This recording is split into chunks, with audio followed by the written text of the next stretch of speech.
साथियों,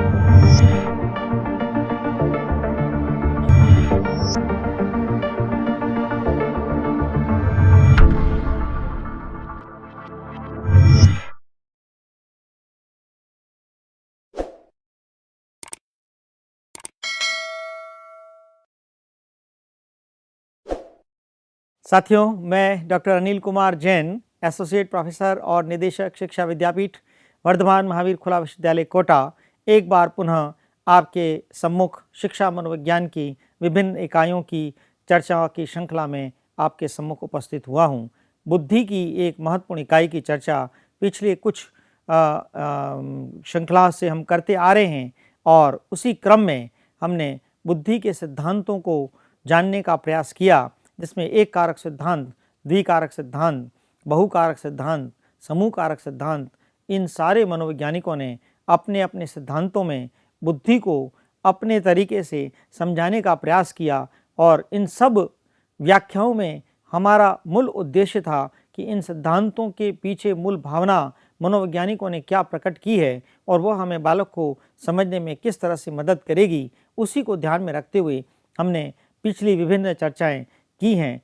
उसी क्रम में आज एक महत्वपूर्ण सिद्धांत हम यहाँ जानने की कोशिश करते हैं। इस सिद्धांत का नाम है पदानुक्रमिक सिद्धांत।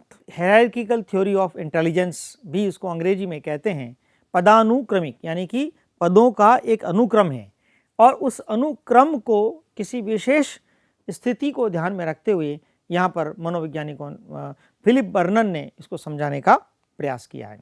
इस सिद्धांत के जो प्रवर्तक हैं वो है फिलिप बर्नन।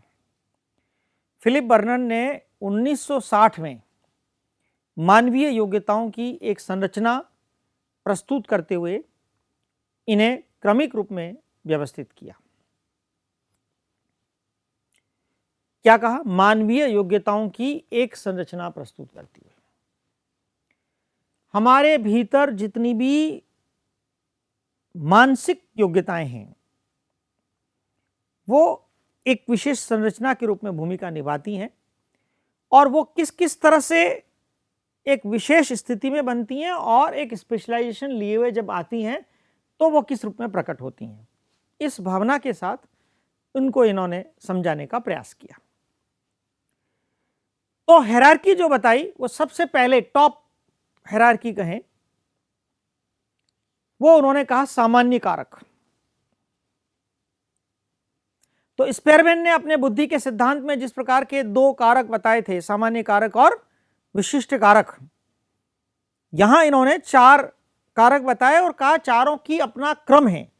आप ऐसा नहीं चौथे को पहले पे ले सकते हैं या पहले को चौथे पे ले सकते हैं। उन्होंने कहा पहला कारक है वो उसकी अपनी एक विशेष भूमिका है, फिर द्वितीय, फिर तृतीय, फिर चतुर्थ है, उसको हम समझने का प्रयास करते हैं। तो जैसे वो जी फैक्टर की बात स्पेयरमैन ने की थी वैसी ही बात यहां पर फिलिप बर्नन ने की कि एक सामान्य कारक या जी कारक जो दुनिया में हर मनुष्य के पास निश्चित रूप से है, तभी वह दुनिया में अपना व्यवहार प्रकट कर पा रहा है और अपने आप को एक इंटेलिजेंट व्यक्ति के रूप में प्रस्तुत कर पा रहा है।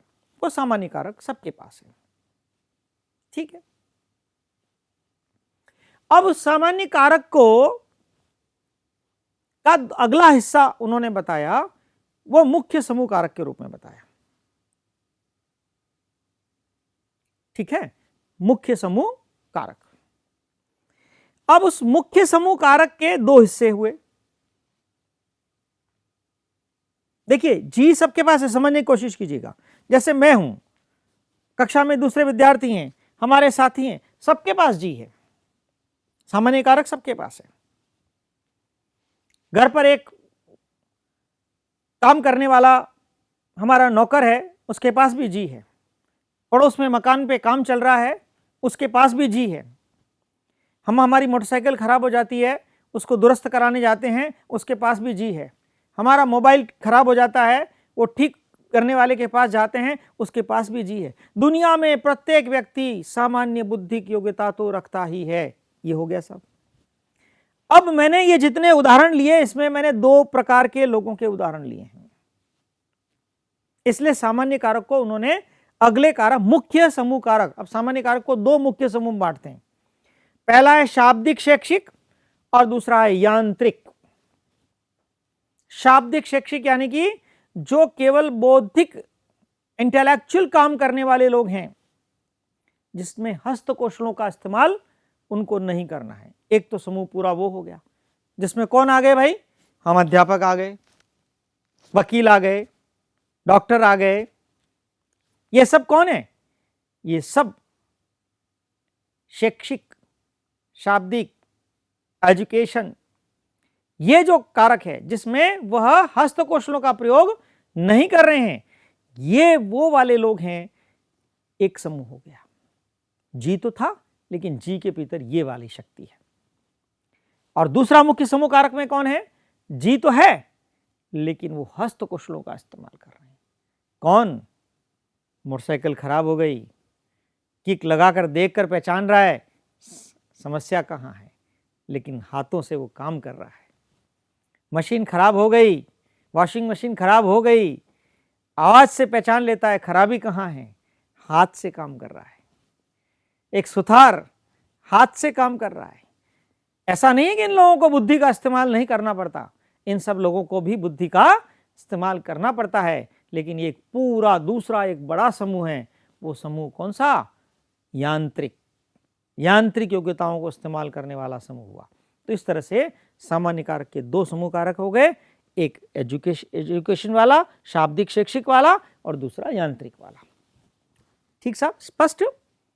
अब वर्णन कहते हैं भाई इससे भी काम नहीं चलेगा, अगर बुद्धि को और व्यापक समझने की आवश्यकता है, इससे काम नहीं चलेगा।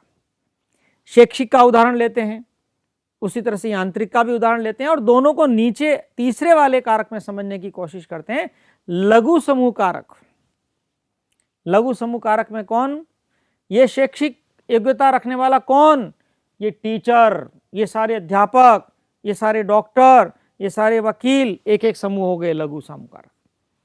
यांत्रिक वाले में कौन हो गया भाई? ये रिपेयरिंग का काम करने वाला, टेक्निकल, ये मशीन का काम करने वाला, ये सुथारी का काम करने वाला, ये मूर्तिकार, ये समूह हो गए।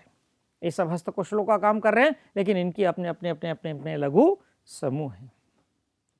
वैसे ही इधर ये एजुकेटेड लोग वाले हैं, इंटेलेक्चुअल हैं, हस्तकौशलों का इस्तेमाल नहीं कर रहे हैं, लेकिन इनके भी अपने अपने अपने समूह हैं। अब देखिए कितनी सुंदर व्याख्या यहां पर वर्णन ने की है।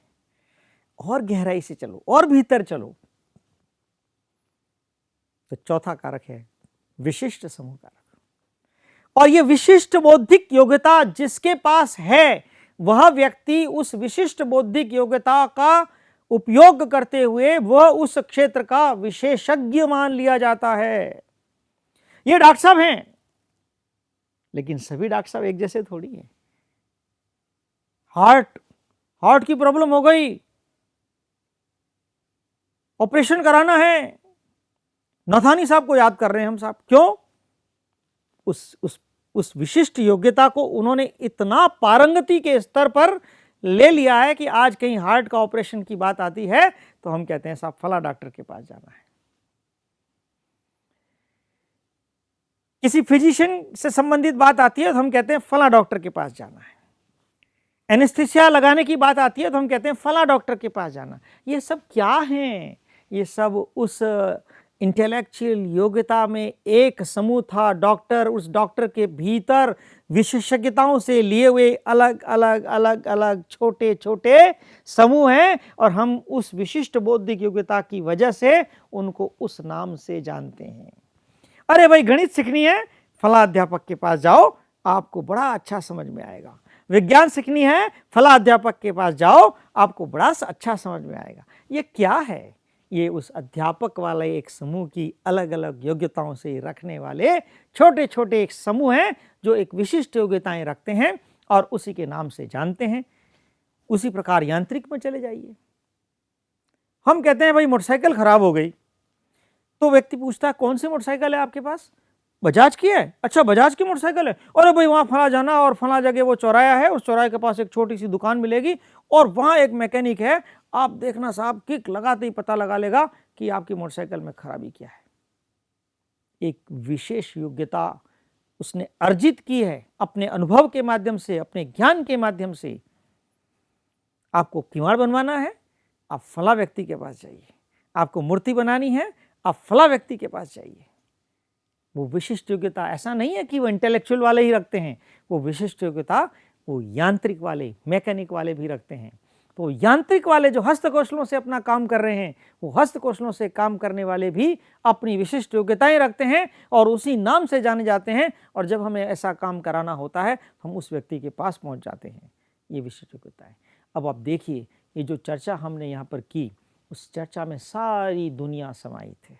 हम कक्षा कक्ष की बात ही क्यों करें, पूरी समाज की बात करें, अपने आसपास के परिवेश की बात करें। जहाँ भी हम देखें हमको ये उदाहरण बिल्कुल सटीक से ऐसा लगता है कि हमारे सामने घटित हो रहे हों, ऐसे उदाहरण दिखाई पड़ते हैं।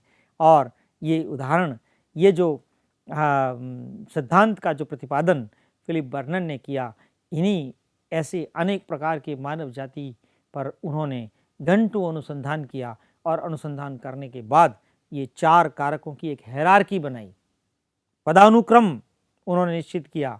इसलिए सिद्धांत का नाम पदानुक्रमिक सिद्धांत रखा, जिसमें सामान्य कारक, मुख्य समूह कारक, लघु समूह कारक, विशिष्ट समूह कारक। पहले बड़ा, फिर बड़े के 2 भाग और 2 भाग के फिर अंदर सारे उपभाग जिसको लघु समूह कारक, और हर उपभाग में विशिष्टताएं लिए हुए छोटे छोटे छोटे छोटे अनेक कारक।